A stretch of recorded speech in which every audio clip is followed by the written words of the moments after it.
ამერიკის შეერთებული შტატების პრეზიდენტმა დონალდ ტრამპმა დაამტკიცა მთავრობის დაფინანსების კანონ პროექტი. ამით საბოლოოდ აღდგება ქვეყანაში ფედერალური მთავრობის მუშაობა. კანონ პროექტს მანამდე წარმომადგენელთა პალატამ დაუჭირა მხარი. რესპუბლიკელების მიერ კონტროლირებადმა წარმომადგენელთა პალატამ დოკუმენტი 217 ხმით 214-ის წინააღმდეგ მიიღო. რის შემდეგაც კანონ პროექტი ხელმოსაწერად პრეზიდენტს გადაეგზავნა. დაფინანსების ვადის ამოწურვის გამო ათობით ფედერალური სააგენტო დაფინანსების გარეშე დარჩა, რამაც მთავრობის საქმიანობის შეზღუდვა გამოიწვია.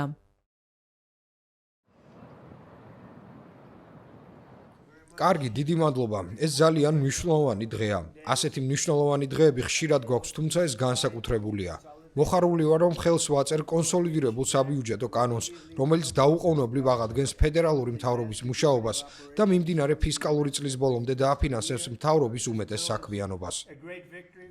ეს კანონ პროექტი დიდი გამარჯვებაა ამერიკელი ხალხისთვის. გაბერილი და ფუჭი ხარჯებით გავსებული უზარმაზარი პაკეტის ნაცვლად მხარი დაუჭირეთ ისეთ შეთანხმებას, რომელიც ამცირებს ზედმეტ ფედერალურ ხარჯს და ამავე დროს მხარს უჭერს კრიტიკულად მნიშვნელოვან პროგრამებს ამერიკელი ხალხის უსაფრთხოებისა და კეთილდღეობისთვის.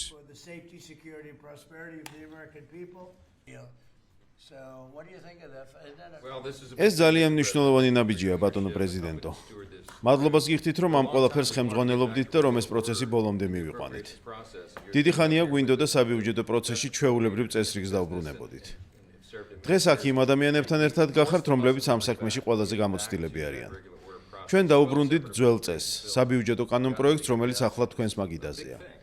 შეიძლება მცირე ნაბიჯად ჩანდეს, მაგრამ ეს დიდი საქმეა.